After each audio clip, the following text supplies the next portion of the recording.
नमस्कार। आचार सलील चैनल में आप लोग का स्वागत है। आज का वीडियो धीरूभाई अंबानी के दूसरे पुत्र अनिल अंबानी के ऊपर है और बहुत दिनों से मैं सोच रहा था कि मैंने काफ़ी इंडस्ट्रीज पे कुंडली बनाई और मैंने काफ़ी प्रेडिक्शंस दी। मैं अनिल अंबानी जी को कैसे भूल गया। ये भी दरअसल एक इत्तेफाक था कि मैंने एक आर्टिकल पढ़ा, एक बॉम्बे के किसी एस्ट्रोलॉजर ने उनके बारे में प्रेडिक्शन दिया।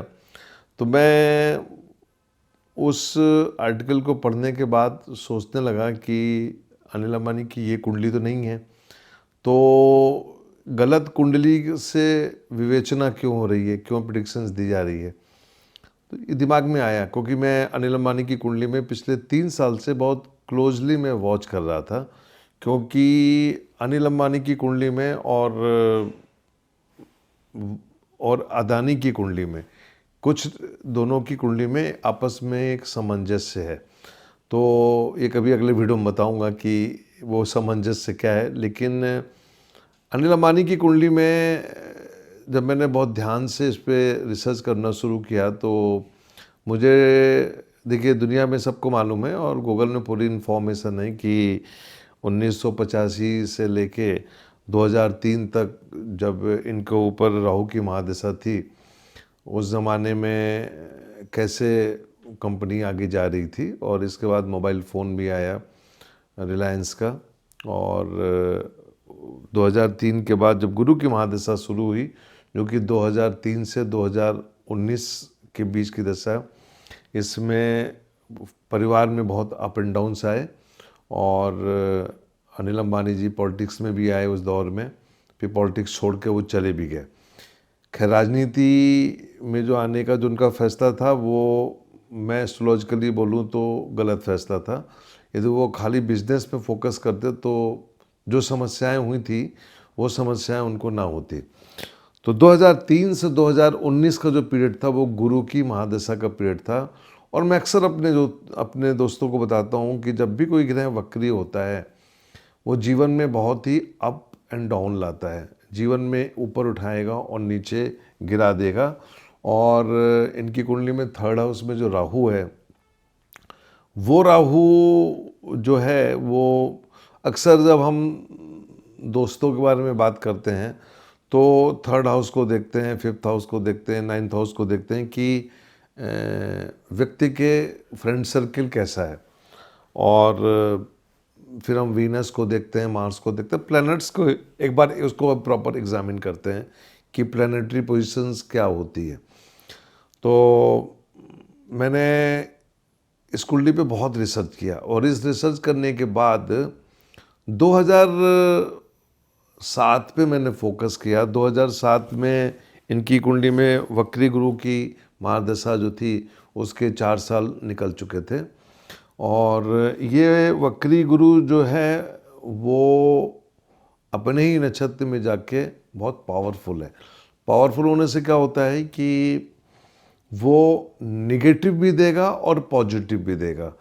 और इसको इस कुंडली में जब वक्री गुरु को बुध और सूर्य देखते हैं तो यहाँ पे जब हम देखते हैं कि बुध का इन्वॉल्वमेंट हो गया तो कहीं ना कहीं ऐसे दोस्तों का संबंध हुआ जो इनको पीछे से कहीं ना कहीं धोखा दे रहे थे। तो मैं इस वीडियो के माध्यम से बोलना चाहूँगा कि जो भी हुआ वो एक गलत डिसीजंस थे 2007 के बाद, और गलत एडवाइस थी, गलत लोगों के द्वारा दी गई एडवाइस थी। खैर, ये वक्त चलता गया। मैं 2022 में जब इस कुंडली को फिर से देखा और यहाँ पे मैंने इनकी स्टडी करी तो मुझे लगा कि इस कुंडली में काफ़ी स्ट्रेंथ आ रहा है। शनि का ट्रांजिट जैसे ही कुंभ में आया और कुंभ में आने के बाद मैं ये देख रहा था कि ये सक्सेस जो है ये बिजनेस में वापस उठेगा। और देखते हैं कैसे उठते हैं, क्योंकि जितना भी इनको ऊपर कर्ज था और जितना भी मेंटल प्रेशर था, मैं देख रहा था कि 5th हाउस का संबंध इस कुंडली में हो गया। तो देखते हैं वो क्या कॉम्बिनेशन निकल के आता है कि ये वापस आते हैं। फिफ्थ हाउस जो होता है वो बच्चों का होता है, और बच्चों का जो कॉम्बिनेशन था वो मार्स एंड वीनस का जो कॉम्बिनेशन था वो मुझे साफ दिख रहा था कि इनके जो पुत्र हैं वो आगे चल के बहुत अच्छा करेंगे। और 2022 के बाद मैंने इस कुंडली को बारीकी से देखा, 22 के बाद 23, 24 और आज हम लोग 25 में बैठे हुए हैं।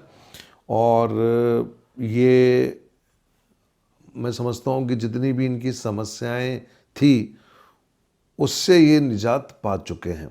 लेकिन आगे क्या होगा, क्योंकि आगे अभी शनि की महादशा में बुध का अंतर मई 2025 तक है और इसके बाद शनि में केतु आएगा। तो पहली बात तो ये कि जो बॉम्बे में आर्टिकल आया वो उसमें पूरा टाइम गलत था, तो जितनी भी प्रेडिक्शंस थी वो सब गलत हो गई ऑटोमेटिकली। ये 2022 आया तो इम्प्रूवमेंट शुरू हुआ, 24 आते आते इन्होंने काफ़ी कुछ डैमेज कंट्रोल किया।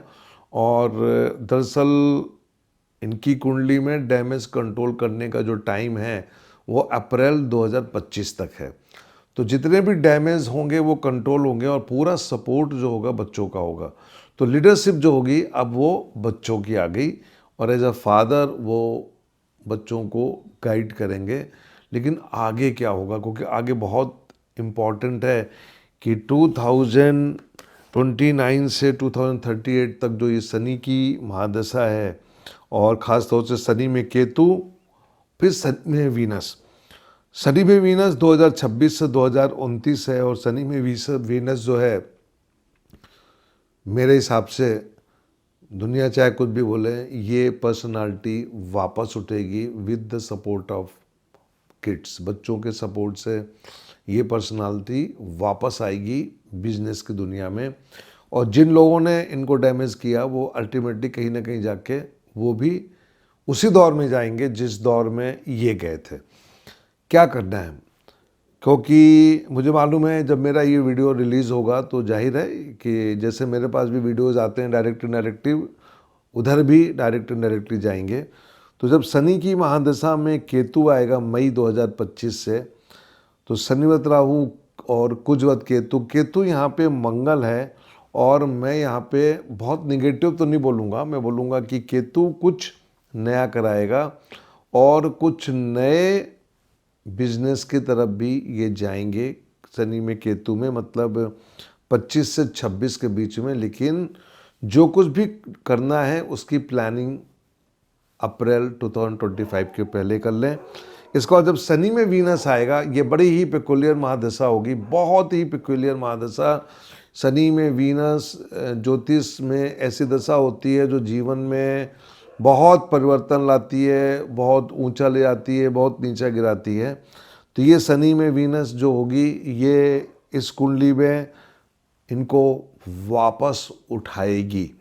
गलती नहीं करना है, ख़ास तौर से बच्चों का सपोर्ट लेना है, फैमिली का सपोर्ट लेके डिसीजंस लेके आगे बढ़ना है। लेकिन हाँ, ये वीडियो मैं इसलिए दे रहा हूँ कि जो एक आर्टिकल आने के बाद एक भ्रम की स्थिति बनती है उससे मैं पर्दा उठा रहा हूँ कि बिल्कुल ना डरें लोग जो इनसे जुड़े हुए हैं ख़ास तौर से। और अच्छा वक्त जो है वो है, और बच्चों की कुंडली मेरे पास नहीं है, लेकिन मैं समझता हूँ कि बच्चे उनके इतना अच्छा कर रहे हैं तो कुंडली उनकी अच्छी होगी। तो ये आज का वीडियो देने के कारण ये था कि मैं अपने फॉलोअर्स को बताना चाहता हूँ कि अनिल अंबानी की जो कुंडली है वो अच्छी कुंडली है, बड़ी स्ट्रॉन्ग कुंडली हो रही है अब आगे, और आगे चल के ये कुंडली और स्ट्रॉन्ग होगी।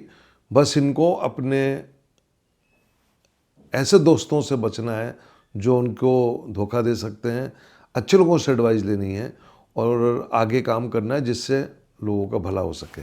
नमस्कार।